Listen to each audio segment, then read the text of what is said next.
Olá pessoal, uma boa noite a todos. Sejam bem-vindos ao canal Sistema de Ensino Monte Carlo.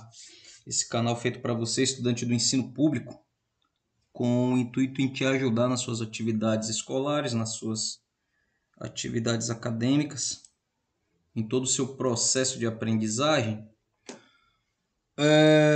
E temos também o intuito de dinamizar o ensino público. Hoje mais uma aula para o nosso módulo de Geografia, onde vamos estudar o processo da dinâmica demográfica.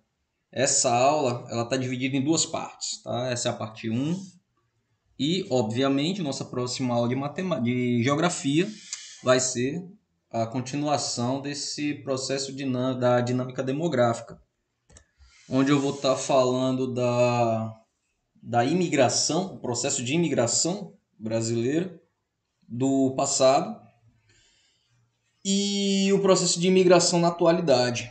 Tá? Então, começamos falando sobre o crescimento horizontal e que ele é devido ao processo de migração. Tá? Esse crescimento horizontal ele resulta dos movimentos migratórios internacionais, quando há entrada de estrangeiros no nosso país. Isso ocorre desde 1808.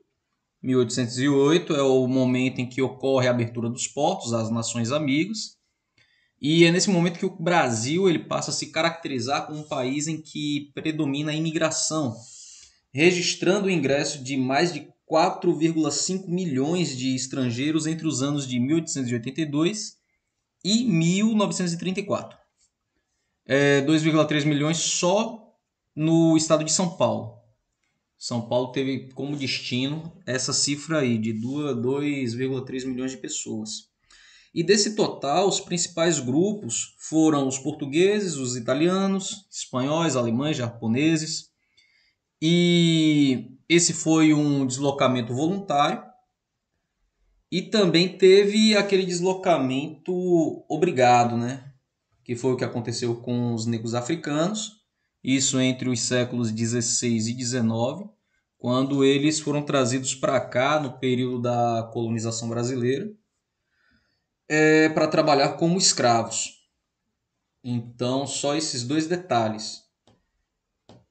Ocorre a imigração forçada no século XVI por conta do processo de colonização e já no século XIX com a abolição da escravatura, tal, reposição de mão de obra. Então, o governo brasileiro ele passa a incentivar a vinda voluntária de pessoas para trabalhar. Contudo, hoje o Brasil é considerado um país emigrante. Desde a década de 1980, as prolongadas crises socioeconômicas que atingiram o país, e isso é típico de países em subdesenvolvimento, isso gerou uma elevada taxa de desemprego. Tá?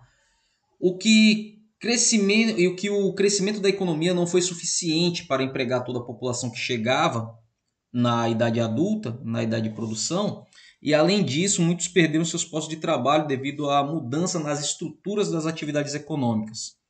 Falando sobre isso, o processo de industrialização que ele vai começar a surgir no Brasil.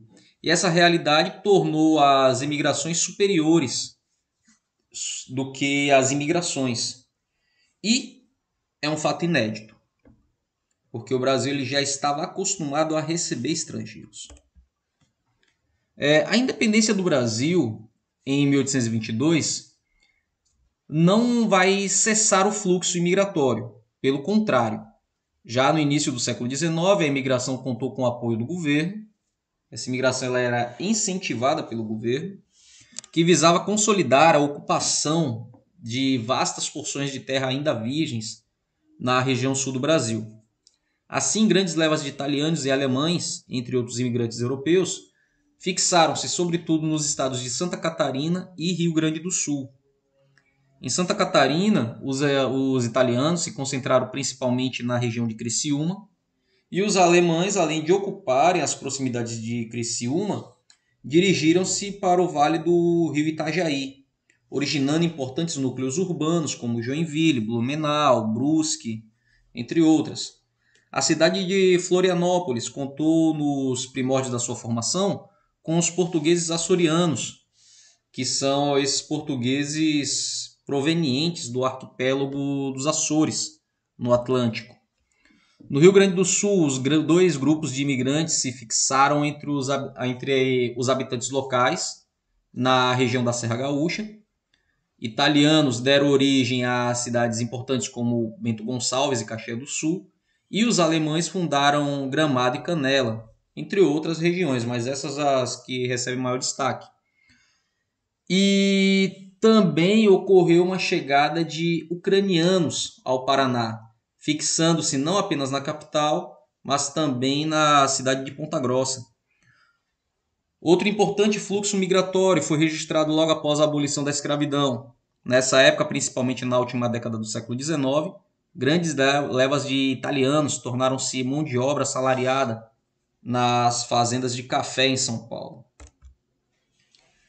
É necessário lembrar que o Brasil foi destino escolhido por centenas de milhares de portugueses e espanhóis nessa mesma época. Esses imigrantes, porém, fixaram-se em cidades maiores, como Rio de Janeiro e São Paulo, tornando-se empregados sobretudo na industrialização, a industrialização que estava surgindo, principalmente nessas duas cidades de início. No século XX, outros povos, principalmente orientais, também vão escolher o Brasil como destino, como uma nova pátria adotada. A imigração japonesa teve início em 1908, tornaram-se destino dos orientais, especialmente a cidade de São Paulo. Exemplo, o bairro da Liberdade, o oeste paulista, a região de Marília e Bauru, o norte paranaense, como Londrina e Maringá, e a região de Bragantina, no estado do Pará. Esse processo imigratório também vai ser adotado pelos libaneses, que por sua vez se fixaram nas cidades de Frutal e Uberaba, já são regiões do Triângulo Mineiro, além de Barretos e São José do Rio Preto, isso em São Paulo, no norte de São Paulo. Parte dos pomeranos, que são povos de origem germânica, eles vão se fixar na região do Espírito Santo. Muitos coreanos e chineses também engrossaram o contingente imigratório, fixando moradia especialmente nas capitais. Isso aí de modo geral, todas as capitais brasileiras vão receber essa leva de orientais. Turma, essa foi nossa videoaula de hoje.